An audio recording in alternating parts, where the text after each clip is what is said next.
This episode is brought to you by Netflix. The MLB at Field of Dreams returns.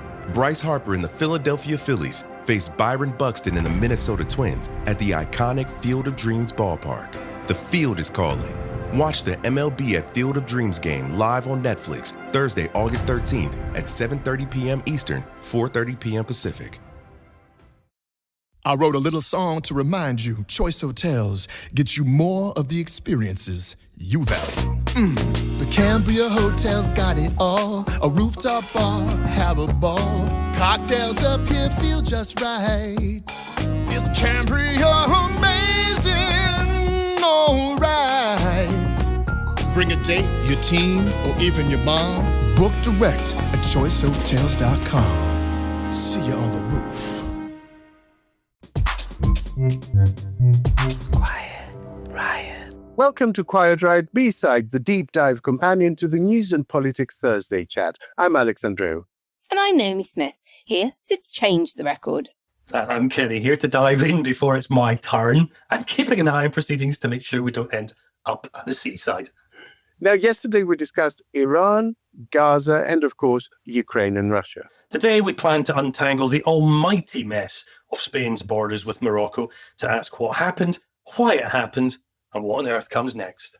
Joining us once more is the host of Behind the Lines podcast, Arthur Snell. Welcome back, Arthur. Hi, everyone. Arthur, you very sadly couldn't make it to our live show last week. Have you had a chance to listen to the recordings? I haven't. I had a real sort of FOMO as I listened, but it sounded like a brilliant session. And I mean, what a coup to get His Excellency Count Binface. I know, right? That was all Naomi's doing. She is the fixer extraordinaire. We all tried and failed. All of us. Fantastic achievement. We tried and failed. We didn't even get a response. Naomi went in and somehow persisted and somehow went sideways, talked to a friend that knows his agent. I don't take no for an answer. And lo and behold, well, that's why you do the job you do and we do the job we do, I guess. We've got a little ask of our listeners. We want to do another live show and we really want to do it in not London. Now, caveat being, it's either got to be a very small venue that we think we could fill, or it needs to be a bigger venue, but in an area where people can get to very easily from quite a wide circumference around it. Birmingham, Manchester, whatever, yeah. Yeah, exactly. So if it's not a major city, then it needs to be a small venue. Or perhaps a venue that's willing to give us mates rates. You know, well, someone indeed. might... And then it doesn't matter how few tickets you sell. Exactly. So if you would love us to come to your neck of the woods, you've maybe got good contact details for venues near you, then do get in touch. quietrightpod@gmail.com. We know that plenty of creatives listen to us. Maybe you run a venue, or maybe you know someone who runs a venue and are willing to extend us a discount for our first one. Who knows? But and like if you happen to be tuning in from, the Bahamas or Maldives or, Seychelles, that's fine too. Just saying, that's fine. I know a couple of decent venues in Mykonos, if that's... Quiet Riot. Today's subject is Ceuta, the small Spanish city clinging to the North African coast where, in the last days of July, the border gave way. Spanish officials put the number crossing within the first 24 hours in the tens of thousands. And that's into a city whose population is only around 85,000. At least 57 people are reported to have died. Spain deployed the armed forces and the majority of Moroccans were returned home. But why did the border give way? Well, geopolitics. 10 days previously, Prime Minister Sanchez had been in Algeria, announcing a new phase in Spain's relationship with the country, complete with talk of more gas flowing through the Medgaz pipeline, which conveniently runs straight to Spain, bypassing Morocco. Now, Algeria is Morocco's great rival and backer of the Sahrawi Polisario Front, the Western Sahara independence movement that Rabat treats as an existential threat. Morocco has a well-thumbed playbook for moments like this, and it involves letting the border breathe. Rabat, of course, denies it all, naturally, and calls its migration cooperation with Spain exemplary. Rather than ask why a supposed partner would turn desperate people into a diplomatic message, much of Europe decided the villain was Spain, and in particular, its softness around immigration. Italy's Meloni demanded Spain be suspended from Schengen, a club Ceuta is not even a part of. 22 of the 27 member state leaders signed letters scolding Sanchez for creating, quote, a pull factor, and Trump called the whole thing an invasion and a talking point for the midterms. All of this while irregular crossings into the EU were actually down 37% on the year. So we're going to discuss why the story became about Spanish liberalism instead of Moroccan statecraft, and who profits from that sleight of hand. Arthur, you've written a great deal about the grubby machinery of foreign policy. Walk us through how a state weaponizes migration in practice and why the enclaves of Ceuta and Melilla leave Spain pretty uniquely exposed to that kind of squeeze. Yeah, well, it's a really interesting story. And I think as the days unfold, we're learning more and more, and we can start to think through what probably happened here. The first thing to note is this is not the first time this has happened, but it is obviously the scale of it is unprecedented, maybe 50, 60,000 of these people sweeping into a city, which is really not a large place, under 100,000 people. But in 2021, around probably 10,000 migrants swept into Ceuta, and this followed a disagreement again over the Western Sahara question and the wider issue of Spain's relationship with Morocco and Morocco's then other North African neighbors, particularly Algeria. So, and how does this happen? Ultimately, because Moroccan border guards, who are normally perfectly capable of keeping people in their place, and Morocco is a state that is presumably right. Exactly, they got the order not to let the border kind of disappear briefly, and that very clearly happened on this occasion as well. Now, of course, on this occasion, what also went with that was a whole lot of online messaging telling people that all of a sudden there was a new rule that if you managed to get to Spain, you could not be returned. If you got there by sea, which is why they swam. We still don't know, who was exactly pushing this disinformation online. It related to a misreading of a recent Spanish court case in the Supreme Court, and of course, more broadly, an approach to migration from the Spanish government, which has been liberal, and a lot of which people we have complimented many times that. in this show. Yeah, exactly. Clearly, Morocco is involved here, but whether or not they planned the exact thing that unfolded and whether other states are involved, I think is perhaps the really interesting and as yet unanswered question. And of course, they've got form, right? Stuff like this has happened before. And so I want to kind of talk about whether Sanchez warming towards Algiers, and specifically that Medgaz gas pipeline prize, whether it was worth the risk. Like, did Madrid misread how hard Rabat would hit back? Because they will have known that Morocco will not have loved this deal going ahead. Or do you think they calculated the risk and came down on the side of gas being worth the pain? Like, this is a country that had a major electricity blackout last year, or the whole Iberian Peninsula did, really. And actually it was Morocco and other EU countries that had to come to their rescue to turn the lights back on. So do you think this was kind of forgetting that Rabat can react in this way, or no, we know that they probably will, but we really need this deal with Algeria? It's a great question. I mean, I think one thing I'd observe is that Morocco has become significantly more powerful and willing to play a much more robust role in recent years. And to be honest with you, there was a time when probably a lot of European countries slightly looked down on Morocco and saw it as a sort of a useful ally, a bit of an irritant on the Western Sahara, a country that you could safely ignore. Well, that is no longer the case. They used to be very isolated on the Western Sahara question, which is effectively the fact that they've occupied this place. And Morocco has succeeded in shifting the view of many countries, but most importantly, Donald Trump has just recognized Morocco's right to possess Western Sahara altogether. Yes. Now, do you think that's because he's pissed off with Spain? Yes. And so there you go. So there you've got Donald Trump, who we all know is very pissed off with Spain. He doesn't like Sanchez. He doesn't like the liberalism. He accuses Spain of being a sort of outlier on military contributions to NATO. And I think he probably doesn't like the fact that Argentina in the World Cup.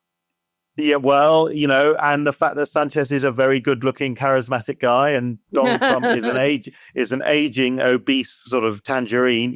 There's a lot of stuff there. There's a lot of baggage. All of a sudden, Morocco, which has played a blinder with its relationship with the Trump administration, feeling that, if we do this, these guys will probably have our backs. So I think, clearly Sanchez did misread this, because this is a nightmare for Spain, and they're grappling with not only with the problem on their own territory in Ceuta, but also the wider European response, which no doubt we'll talk about. Yeah. I want to slightly disagree with an element of that, because I am quite convinced that when Trump looks in the mirror, he does see Sanchez. Mirror on the wall. He does think that's what he looks like. So I don't Yes, that's true.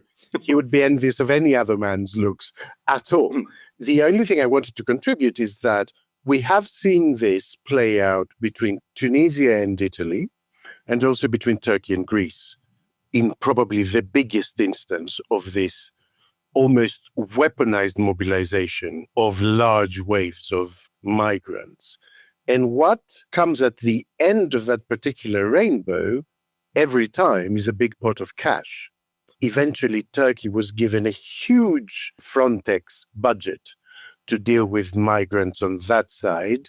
Tunisia has made a 1 billion deal with Italy, again, to prevent...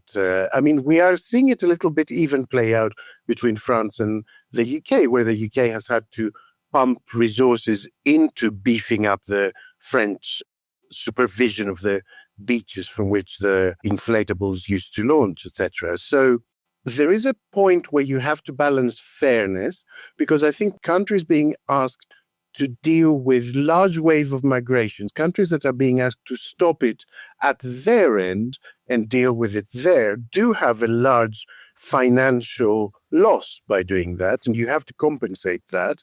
But on the other side of that balance is the risk that countries cause problems because they know you will then come to them and say, here's X amount of money, to avoid that happening again. So it's become a weird, perverse incentive, I think. Yeah, the message was very clearly, if as confident as we can be, that what they were saying was that this is what European border control looks like without our help. And you can interpret why they might say that however you like, but that was certainly the big takeaway, whatever the reasons and whatever the various groups behind it as well. Without us, you got a problem. Quiet Riot. This episode is brought to you by Netflix. The MLB at Field of Dreams returns. Bryce Harper and the Philadelphia Phillies face Byron Buxton and the Minnesota Twins at the iconic Field of Dreams ballpark. The field is calling. Watch the MLB at Field of Dreams game live on Netflix Thursday, August 13th at 7:30 p.m. Eastern, 4:30 p.m. Pacific. Quiet Riot. So, Kenny, as an editor, when crossings into the EU were down 37% this year, well over a third, right? How does a fact as central as that get left on the cutting room floor across so much of the coverage of this situation? And what does that omission tell us about how migration is getting reported in the modern media? I mean, it's a fair question, but let's face it, migration coverage is usually, like so much coverage, built around incidents rather than trends. So that's a boat arriving or a hotel protest or a politician shouting crisis. These all produce pictures, they produce an element of conflict, and most importantly, they produce a headline. A continent-wide fall of 37%. That kind of produces a spreadsheet, and the spreadsheet I don't agree, because if it had been 37% increase since Burnham took over in small boats landing in Dover, they would have fucking run with that. Well, there's a thing called narrative inertia. And once editors and proprietors, and let's not forget their political allies, once they've decided that the story is, shall we say, Europe overwhelmed, then evidence that complicates that starts to be treated like background rather than news. And of course, British coverage routinely blurs together channel crossings, EU border arrivals, asylum claims, net migration, even though they're all different measures moving in different directions. But always remember that editors are looking for the headline, for the story. And even a headline saying house burns down 37% less badly is still going to be a story about a house fire. You don't bury the lead. Yeah, I think that's letting people off a little bit lightly, to be honest, Kenny, because there are choices to be made there, even within the context of presenting a story. You know, there is a choice to be made whether the second paragraph says, actually, arrivals overall are hugely down this year, or whether you say it in paragraph 17. That is an editorial choice, isn't it? You never get anybody to read paragraph 17 unless they've read paragraph precisely. 1. And you never get them to read paragraph 1 unless they've read the headline. That's the basic pyramid in all storytelling. You've got to hook them. And the stuff that's important to us, the underlying stuff, sort of the grown-up stuff, so often is the boring stuff. Yeah, truth is dull. Good news is generally dull. There was a Russian publication, 2013, I think, tried running only good news on its website. It started at breakfast time. By lunchtime, its viewership had cratered by 2/3. It took one morning for their readers to go, oh, for crying out loud, this is all good news. You know, roads open, snow hasn't caused any blockages, no floods today. And everybody went, well, we're not interested. So what media is doing there is reflecting the needs of the consumers. And that's not just political geeks like us. These are people out there living their lives, and you've got to work to grab their attention, because there are lots of other shiny things out there to take their attention too. Isn't there a great story in saying, you know, Morocco got well gel of Algiers and did a bad? Like that is a headline. The true story, as far as we know it, is also quite compelling. Yeah, but it's not going to compete with the imagery of thousands of people flooding around the fences, jumping in the sea, and that image that's created of, you know, it's only an hour's ferry ride from where they were jumping in the sea to mainland Europe. And that's what is going to grab the attention, whether we like it or not. Well, I think the image could still have gone with a headline about, you know, Morocco opens the border rather than Sanchez goes all soft and everyone takes advantage. Anyway, I'd love to know what you think about how much of what we read was shaped by Rabat's exemplary cooperation line on one side, and then the European government's briefing against Sanchez on the other. Like, how does a reporter avoid just becoming like a stenographer for whichever government shouts the loudest, rather than trying to, you know, do some actual investigative journalism and ringing someone like Arthur for a bit of expert background analysis? Not all reporters do the same job. And if you're working for a big media organization, and you know the sorts of outlets I'm talking about, the story, oftentimes, even if it hasn't been decided before the reporter leaves the office or leaves the room these days, you know what your boss wants. You know what the news editor is going to want, and the news editor knows fine well what the editor wants, because the news editor will get kicked up and down the office if that isn't delivered. Now, if you're an investigative journalist, and we deal with several of them on this program, if you work for some of the more reputable agencies, you've got a different approach. You know, you're trying to do a much more traditional journalistic job, which is, what the bloody hell is the truth here? Okay, it's the classic, you know, don't argue about whether it's raining or whether it's sun shining. Just stick your head out the window and find out. There's more than one sort of journalism, is what I'm saying. And the editorialization that we see, which I think has become very, very much more prominent and prevalent in the last 10 to 15 years for lots of reasons. Like you left the industry, that's one. There'd have been more stories about dogs, I can tell you, if I was still there. Yeah, I still think you're kind of letting them off a bit lightly. I mean, to give you an example, in July, there was the extraordinary thing, even though the weather was quite good, that in, I think, 22 out of the 30 days in July, there were 0 boat crossings. Overall, the numbers were between 2,000 and 2,500, which is still about 40% down from last year. On one day, there were 1,000 arrivals. on one single day, and it was the front page of the Telegraph, the Mail, and the Express. So I don't accept that there isn't an ideological motive there. And I do think that if Farage was in power and we had seen the exact same statistics, they would be hailing him as, the king of stopping migration by highlighting how far it had dropped. So I really do think there is an ideological filter to a lot of those publications that we've become so inured to, we excuse habitually them distorting what the actual news is for their, to serve their ideological bent. I mean, I couldn't, with this particular story about Ceuta, it wasn't as I would have expected it to be, Telegraph, Express, Mail, blah, blah, blah. Of course, they wrote it up as they would write it up. But I wasn't getting it from the respectable media, if you know what I mean.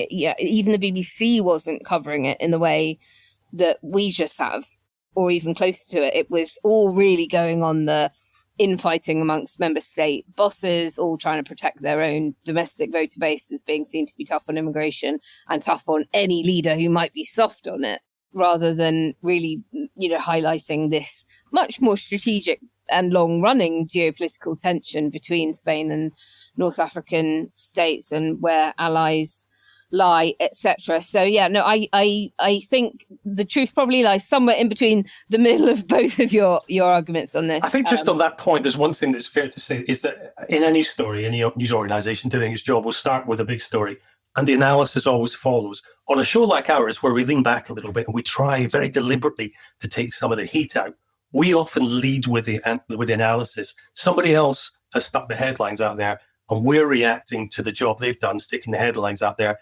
grabbing our attention. So we kind of have a default position oftentimes, which is the very reverse of what somebody putting together a publication against tagged headlines faces. And if you appreciate that, head over to ko-fi.com/quiet Riot. Talking of things that do not land where they should, now our very own Marty McFly travels back to the future in a regular feature, Old News. The news of yesteryear.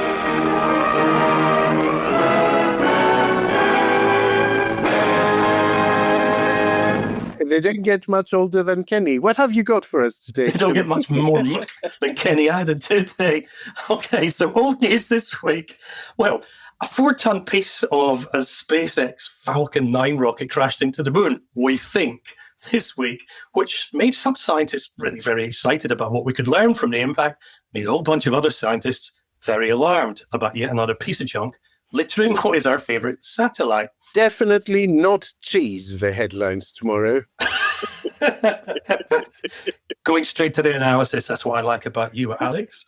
Well, the rocket part that crashed into the moon was 5 stories tall, and it was doing about 5,400 miles an hour. But despite all of that, it could be some time before we know exactly what happened, because the moon is very far away, and this apparently was an accident. It wasn't an experiment. Now, you might think that this would raise fresh questions about the growing problem of human-made debris in space. Well, it would not. NASA was raising them way back in 1999. That year, it published a paper with the wonderfully dispiriting title, Man-Made Debris in and from Lunar Orbit. Now, at that point, humanity had been popping over to the moon for barely 4 decades, and it had already created almost 50 separate sites of what the paper delicately called man's refuse.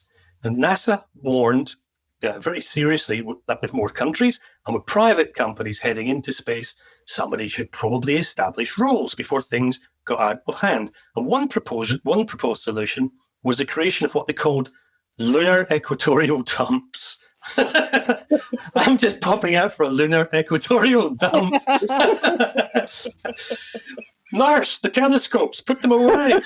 Nothing captures the majesty of human exploration quite like travelling 250,000 miles to establish a municipal recycling centre where you can have an equatorial dump. Anyway, the warning, well, it wasn't entirely heeded. We've now left nearly 200 tons of material on the lunar surface. We've got abandoned spacecraft, we've got rocket stages, there's scientific equipment there, there's tools, there's rovers, there's golf balls up there. And to come back to the theme of the base, there are even bags containing the bodily waste of the Apollo astronauts. Blech. So the first people to walk on another world, well, we also became the first people to leave the poo there. It's kind of like a feces landmark for the species. Excellent. So it's worth just noting a couple of other things. 2019, there was an Israeli spacecraft that crashed in the moon. It later emerged it had been carrying thousands of dehydrated tardigrades, which are tiny little creatures also known as water bears, which are famous for surviving almost anything. They probably didn't survive, but for a while, humanity had to contemplate the possibility that we'd accidentally populated the moon with indestructible microscopic bear things. Then, in 2022, we were still at it, an unidentified rocket, or part of a rocket, struck the far side of the moon, created a mysterious double crater, which was initially blamed on SpaceX and then traced to a Chinese lunar mission. China denied it was theirs, meaning we successfully exported that familiar earthly tradition, which is something enormous appears in the field, while everyone nearby insists they've got absolutely no idea where it could have come from. Brilliant. So, SpaceX was blamed for that one wrongly. This week, it looks like they've returned to settle that account. So, we went to the moon in search of knowledge, in search of wonder, and perhaps looking for the future of humanity. And what did we create? Well, we created planet Earth's most distant lay-by, littered with bits of junk and rubbish bags, all left by careless, or more accurately, selfish passers-by. Truly, we are a filthy species wherever we go. We're disgusting. We're literally fly-tipping the nearest moon. Completely. There's a pristine piece of land. What can we do? Can we steal from it? It's a bit difficult to steal from it yet. Well, let's go and shit on it then. Job done. This will never be collected now because the bin lid won't close. So this massively expensive mission will go there and come back and say, no, we can't. Health and safety. Thanks, Kenny. It's true what they say. If you live long enough, everything comes back round. Just pray it doesn't land on you when it arrives. Quiet, Riot. I wrote a little song to remind you, Choice Hotels get you more of the experiences you value. The Cambria Hotel's got it all. A rooftop bar, have a ball. Cocktails up here feel just right. Is Cambria amazing? All right. Bring a date, your team, or even your mom. Book direct at choicehotels.com. See you on the roof. Quiet, Riot. Alex, you obviously hawk the American broadcast channels for us. CNN's read was that Ceuta showed extreme views that are now simply mainstream, like when even Denmark's centre-left prime minister is echoing the suspend Schengen line. Is there any daylight left between the centre and the far right on migration? Yeah, it's a tough one because, there was an initial panic. It was slowly recovered back to solidarity. The EU Commission gave a press conference on Tuesday, and they suggested that this is actually testament to passing a difficult moment. So the way they tried to present it is that this has tested our solidarity, and despite initial jitters, we came through. And the spokesperson actually refused to be drawn into criticizing individual countries' reactions. But there is a legal assessment going on, I have to say. There are strict rules about when you can invoke the exemption to Schengen. And the spokesperson was trying to say that no one knew what was going on at the time. But actually, leaders like Meloni, they knew very well that this was not on mainland Europe. They knew it wasn't in the Schengen area. And they were just reacting to the media stuff that we were discussing with Kenny. So this is how it goes. Let's have a listen to the EU Commissioner for Immigration. As you, of course, know, that these past few days were, I would say, a test of our European resilience on the one hand and of the security of our external borders altogether. Grande Marlaska confirmed that the situation is under control, that no one has actually moved to the mainland of Spain, and that the Schengen area has not been affected. What the EU has jointly achieved in the last 1.5 years is real, and the numbers also clearly show this. Since June the 12th, you know that the reformed Common European Asylum system is in force, screening at the border, accelerated procedures, and we agreed also on the new return regulation. So all these reforms together are there, and we can see that in the numbers and in the figures. Illegal migration decreased by 55% in the last 2 years, another almost 40% so far this year, and this led to just over 49,000 people crossed illegally to our European Union across all our external borders, and that is roughly, just to give you a comparison, this is roughly as many as arrived on the Greek islands alone in a single week of October 2015. This leads also to decreased asylum applications, of course, across the European Union. Just to give you two examples there, in Germany, for instance, the numbers are down by more than a third again this year. Sweden, for instance, registered 8,400 applications last year. That's the lowest in 40 years. And Denmark registered 1,800 by the end of November. That's a historic low there as well. By every measure, Europe has not had this much control over illegal migration in decades. But of course, the events from Ceuta, that's also pretty clear, show that dramatic images beat actually the best statistics. That was the euphemistic way in which it is being presented. But I think it shows that EU solidarity really hangs by a thread.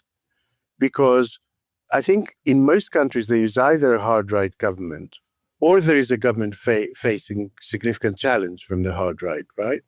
So when the media environment reacts with panic and amplifies disinformation, instead of challenging the facts of the crisis, it is easier politically to show you're taking a firm stance. And that just adds to the perception that there's a crisis. I have to say, I wasn't fully au fait with where these enclaves are. The first thing I did is I looked at a map, and I have to say, from watching the stories over at least 48 hours, including on the BBC, it wasn't entirely clear to me that we weren't talking about mainland Europe. Europe. That's right. Yeah. And also that the vast majority had been instantly returned. I think at the latest count, it was like 48,300 out of the 50,000 that 48 hours. So, talking about 60,000 illegal crossings into mainland Europe is a very different proposition to 1,300 into a North African enclave, from which it is impossible to get off really without paperwork. It's impossible to travel from Ceuta to Spain without the right documentation. So, I don't know. Yeah. It's a hard one. It is. Arthur, echoing what Alex has just said, you've got figures like Maloney wanting Spain thrown out of a club that Ceuta does not even belong to in the first place. It's like me demanding that Andreou gets thrown out of the Garrick. He's not a member, as far as I know. I hope he's not. What is the actual political function of a demand that just doesn't make any... I've been thrown out of far better places. But Arthur, what's the political function of a demand like that doesn't have any roots in anything legal anyway? Who's her audience? Well, I mean, she's a successful populist politician, and I think a lot of us have given her quite an easy ride because she was, she has been very good on Ukraine, and also more recently, she stood up to Trump, who was being a misogynist and an idiot, and very few people could not support someone doing that. But fundamentally, she's on the hard right. She is extreme anti-immigration policies, as well as all kinds of other homophobic and other policies that probably most of our listeners really object to. And yes, she's playing to a domestic audience. As there is no border between Spain and Italy. Even if all these people were on mainland Spain, there's no immediate implications for Italy. Clearly, the implications are for France and Portugal. It's classic populist nonsense. Yeah. And it ended up with 22 European governments signing that letter, basically telling Sanchez off for being too liberal on immigration and almost implying that he'd brought this on himself, which feels like, to be honest, the opposite of solidarity, really. And you will have heard, Naomi, that the clip we just played includes updated figures. So the updated figures are now that arrivals, undocumented arrivals into Europe are now 42% down, on top of the 55% down that they were 2 years ago. Yeah. And so he gave this example that as many people have arrived in an entire year into the European Union from any border as arrived in 1 week in October of, I can't remember exactly when the Greek crisis was, but at the peak of that crisis, it's as many as people as arrived in 1 week on the Greek islands. So the EU's policies are working. They are. They are reducing the numbers. They are dealing with things sort of the other side of the border as much as is possible. But he acknowledged, the commissioner, that all of that statistics goes out the window when, as Kenny was saying, there is a compelling visual of people climbing over fences and swimming around. Well, let's talk about the visual a bit more. And Arthur, I'd love to bring you in on this because I think we are talking about another kind of warfare here. And in the week that the EU is moving to pass legislation that if you are served an AI-generated image, it should be tagged as such. So we should know if we're looking at AI content. In that same week that all this has been happening, the equivalent of Home Office ministers from member states had an emergency meeting on Tuesday about the Ceuta crisis. And it came to light that, quote, the EU has recorded more than 2,000 fake articles and more than 6,000 fake social media posts from Russian actors concerning the situation in Ceuta.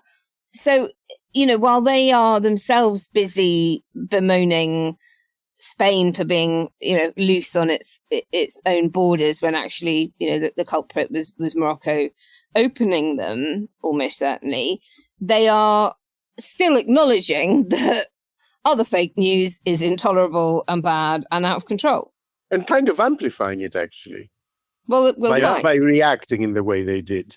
And I think that the Russia part of this story is, again, we don't know enough yet, but a couple of things worth noting. One, Russia traditionally had quite a difficult relationship with Morocco and was much closer to Algeria. Well, that's been switching.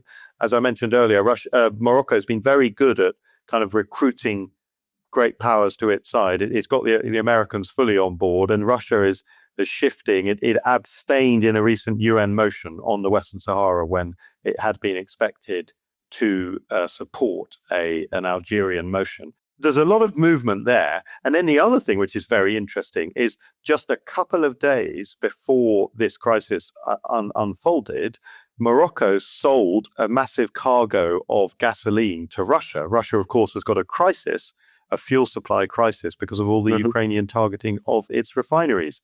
So whether or not that is pure coincidence or whether or not this shows a new kind of alignment there, those two countries working together, I think it's quite interesting to see where this is going. Quiet Riot. Mazda has been named Consumer Reports' safest new car brand. It starts with our approach. Every Mazda comes standard with proactive safety features, so you're more aware of what's around you, more focused on the road ahead, and ready before problems ever start. Mazda, more of what matters most to you. Go to MazdaUSA.com to learn more. Consumer Reports does not endorse or promote any product. Quiet Riot. Alex, the mainstream media, it is just simply not doing enough to inform people of facts. No, I don't think. I mean, especially the BBC, I think, did not do its job on this. It was 3 days, really, until they put up a clear map, of where this was taking place. On the afternoon, the Spanish government came out and gave the figures of the the number of people who had been already returned. At that stage, it was 75%. In the end, 95% of all entrants during that period were returned to Morocco. But like I said, by that afternoon, the number returned was 75%. Exactly. That evening, there was a dedicated Newsnight program on this that didn't mention this, that didn't show a map, that didn't explain the situation. They just went on this, oh my God, is this going to recreate basically the migration crisis in Europe? And it's almost as if the media is longing for the crisis because it sells copy and gets clicks. And all the work that's going into reducing it, I think it sort of validates the point we have made many, many times, Naomi, which is that once you fall into fighting this battle on the terms of the far right, there is no number low enough. There is no improvement that can be made that these people will ever accept. It will either be dismissed as lies and institutional cover-ups, or the line will be, well, one is too many. And so that's the situation we've ended up with.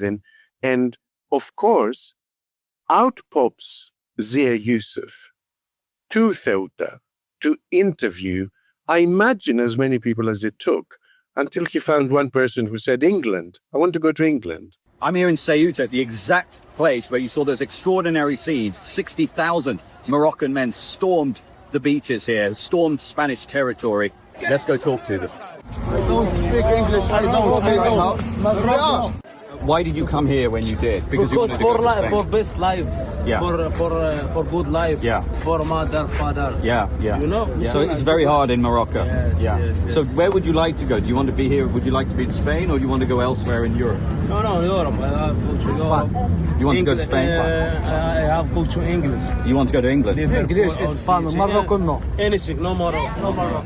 And Farage pops up to announce a new policy on boat crossings the next day. So they are actively taking advantage of this thing, And he was gagging for anything that would move the story on from his chat with Rupert Lowe and his own. And the hilarious aspect of that is that someone recirculated a post that Farage had been put out in 2022 when the Tory government announced that it was thinking of deploying the Royal Navy to push back on arrivals. And this was, Nigel Farage said, the new Royal Navy presence in the Channel off to a terrible start. The gunwales on the vessels are too high to pick up migrant. So the RNLI Border Force are doing their job instead. And the Navy are then going around picking up the empty dinghies. What a waste of time and resources. So it's like, it was the plan that his rivals had announced, and then he dismissed as a waste of time and resources. And now it's their plan. And apparently it will work brilliantly. And why aren't we doing it already? So that's the point. The point is the framework for this argument. It's quicksand. Yep. And anyone who thinks that they can get onto that ground and fight Farage, they will find themselves swallowed up to the neck by it all. What do they say? Never fight with a pig, because you'll both get covered in mud, but the pig will enjoy it. But the pig loved it.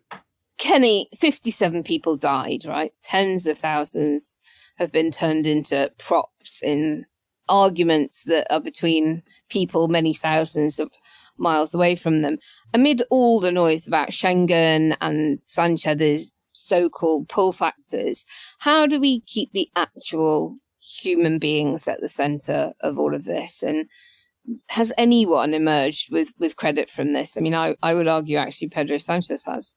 Well, perhaps. I mean, let's start with the people who I think do emerge with credit. And it's not going to be a surprise to our listeners that the people that I think deserve genuine credit are the less glamorous players in all this drama. The emergency workers, the coast guards, the local residents who got involved, the volunteers who rocked up, and, Moroccan families trying to find those who'd gone missing. The EU finally showed some sort of solidarity with Spain of a sort, I suppose, which is better than the continued initial feeding frenzy. Andy Burnham was quite quick to come out and bat for him, actually. Yeah, I think so. I mean, he's building his allies carefully behind the scenes, but I think very deliberately in this. In terms of how you put the people at the front of it, I mean, you do what you've done. You remind everybody whenever you get the chance that what we're talking about isn't, 72,000 units of geopolitical pressure, 72,000 individual people, young people, poor people, oftentimes vulnerable people. Yeah, some of them would have been rascals and rogues and ne'er-do-wells. You would expect that. But by and large, there was a whole bunch of people there who were presumably being persuaded that a route into Europe had suddenly opened. There's something else that we have to do, and that's take a holistic view about the whole thing. What's happened here is that Russia, we think, has spotted an opportunity. And that's what Russia does. It's got thousands of people doing this. Russian operatives spot an opportunity and they jump on it. They get a message out there. That message, and this is a critical point, that message is then amplified by very senior politicians across the continent without proper checking, obviously. And they have the ability to check these things before journalists do as well. So that immediately gives the story legs. It gives it kudos. Now, Alex, you mentioned operations like Newsnight. It's a really good case study, that one, actually, because now we've had Russia grabs the opportunity, politicians react online immediately. Newsnight, which, lest we forget, has been absolutely gutted of resources of all sorts and is not the same show that it was 5 years ago. So it does its scripting message, its routines, it starts its scripting at lunchtime, gets the basis of the story together, and it's not going to ignore the politicians. Those are the people that will pick up the phone and give them good quotes. And they then amplify the messages that the politicians had put out, which were in turn amplifying what the Russian bots had put out. The whole thing, when you look at it holistically, just speaks to a dreadfully weakened, a dreadfully under-resourced, and, an embarrassing sometimes infrastructure whereby we in the West in particular are now hugely, hugely vulnerable to this sort of act from foreign agents in particular. People, Yeah, because we're all part of the machine. We all want clicks and likes. And fascinating, of course, Trump pops up and says the quiet bit out loud, as he always does, because he's actually an extremely simple operator in some ways. Let's have a little listen. I saw Spain yesterday, and I watched the catastrophe that took place. It looks like an invasion of a country by hundreds of thousands of people. And that same thing's going to happen to us if the Republicans don't get elected, except worse. Much bigger, much easier to get into, despite the fact that we have built thousands of miles of wall, which I said we were going to do, but we didn't have that, forget it. But we have the safest border in the world. If we're not in office, our country will be invaded at levels that made Spain look small time. And when I watched it, I said, I'm going to say it because I knew you were going to be at Camp David. And I say, that's going to be a talking point for the midterms. Because when you look at what happened to Spain, they don't know what to do. And it's happening again today. They're coming in by the tens of thousands. They're just invading the country. And what that is weak law, bad management, but very liberal law. They passed a couple of laws, and people read. People are smart. They read from other countries, and they swam that 3-mile swim or however they got in, but nobody's seen anything like it. That will look good compared to what's going to happen to the United States. By which he means, I will try to make this a big talking point in the midterms, because it serves everyone in that biosphere. That's the point. It is impossible to untangle whether Russia was involved in boosting the disinformation that caused the wave or whether they jumped on it afterwards. It is impossible to tell whether Meloni genuinely was worried about the situation or saw an opportunity to reassert her anti-migrant credentials, or that the media were deliberately misinforming people about the size of the crisis and its geographical location, or they're genuinely ignorant and don't bother to do their background works. It's impossible to tell all these things because they're all driven by the same objective. They all boost the same thing. This is what happens when you're liberal on migration. They can all sign up to that message. And so it doesn't matter, in a way, to them what caused the crisis, whether it was real, whether it was confected, how big it was, whether it was a genuine danger to the Schengen area. What matters to them is that it reinforces the cautionary tale of, look at Sanchez, that's what happens when you have a liberal person in charge. Arthur, give us the call to action. Yeah, I wanted to actually get listeners to think about what sits behind this immediate crisis. And obviously, there are lots of people who want to come to Europe for a better life. And one of the things that we used to do as Western wealthy countries was give aid to countries that did not have the privilege and good fortune that we have. And of course, not just our own country, the UK, but in an even bigger way, the US has made huge cuts to aid. A lot of that aid being spent in sub-Saharan Africa, impacting some of the very populations that have then been pushed into migration as a result of desperation. And so specifically, the United States cut $377 million worth of funding to the UN Reproductive and Sexual Health Agency, the UNFPA. And they did that at the beginning of last year. And the UNFPA has such an important job because its job is to help mothers give birth safely and manage their families.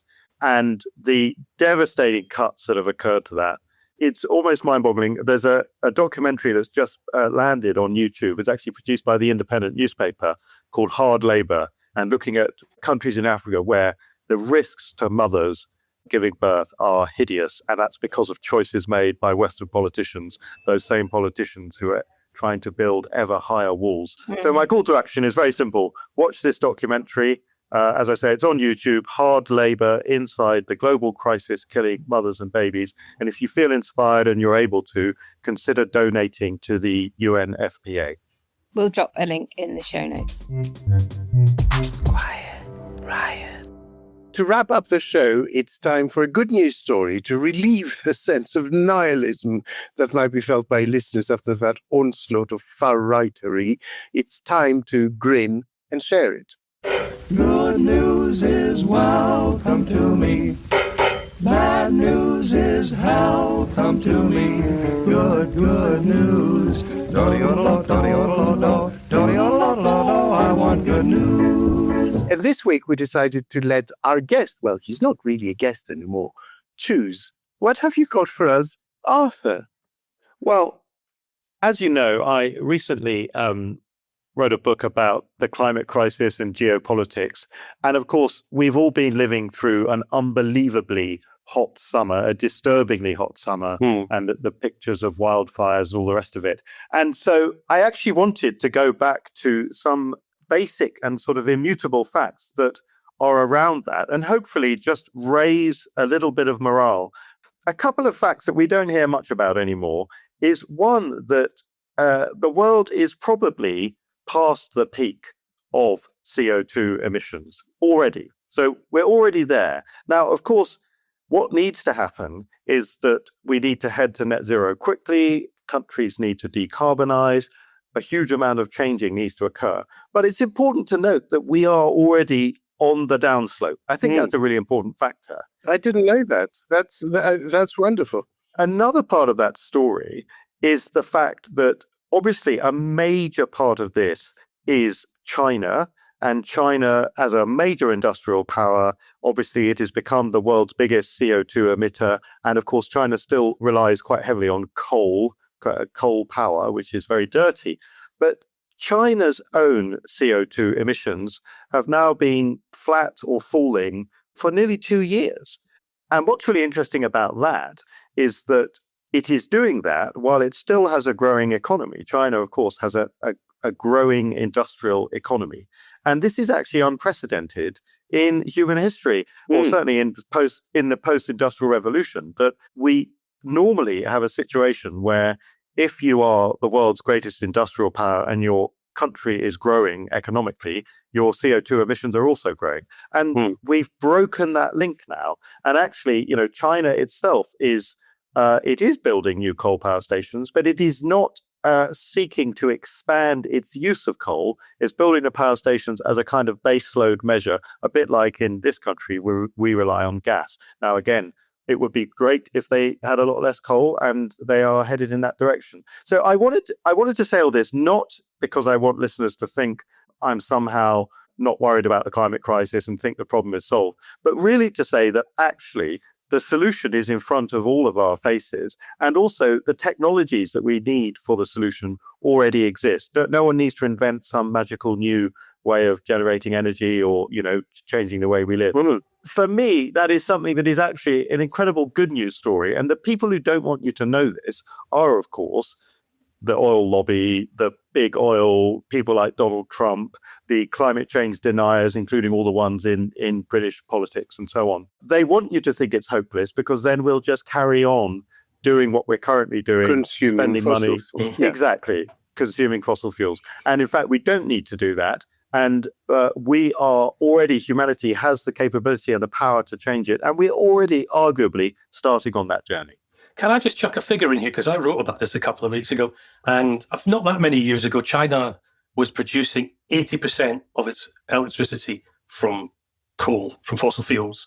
The year past, it's barely 50%. I mean, it's a huge turnaround as they've leaned into hydropower, solar power, and as you mentioned, elements of nuclear as well. The figures back it up. Yeah, and the huge difference that makes, of course, is that it also means there's less carbon washing in a way, because sometimes the criticism has been that Western countries' consumption, because they consume things that come from China, actually have quite a big carbon footprint. Right. But if that balance is beginning to shift in China, exactly, and it means that what we're buying even from there is having an increasingly smaller carbon footprint, it really changes that equation in fundamental ways.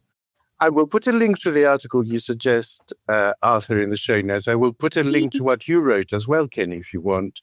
And I will also put a link to something I was reading recently, which was a kind of review of how quickly the CFC situation turned around and how the ozone layer has done remarkably well in repairing itself, and how much smaller the holes in that filter are now, sort of 20 years after really becoming aware of the problem and beginning to act on it.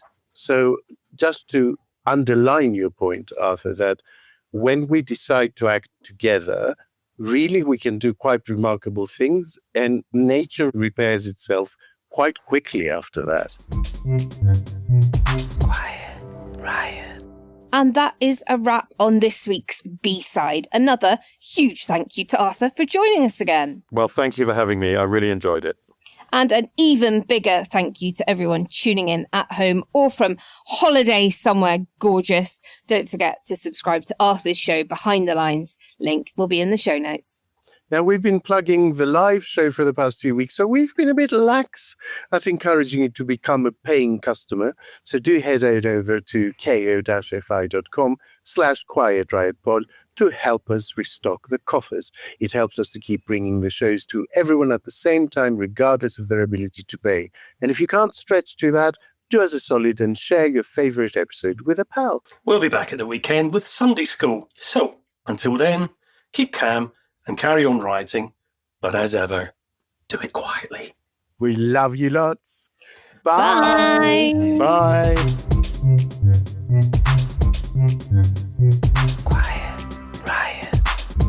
Quiet Riot is an audio production from Cooler Heads, written and produced by Andreou, Naomi Smith, and Kenny Campbell.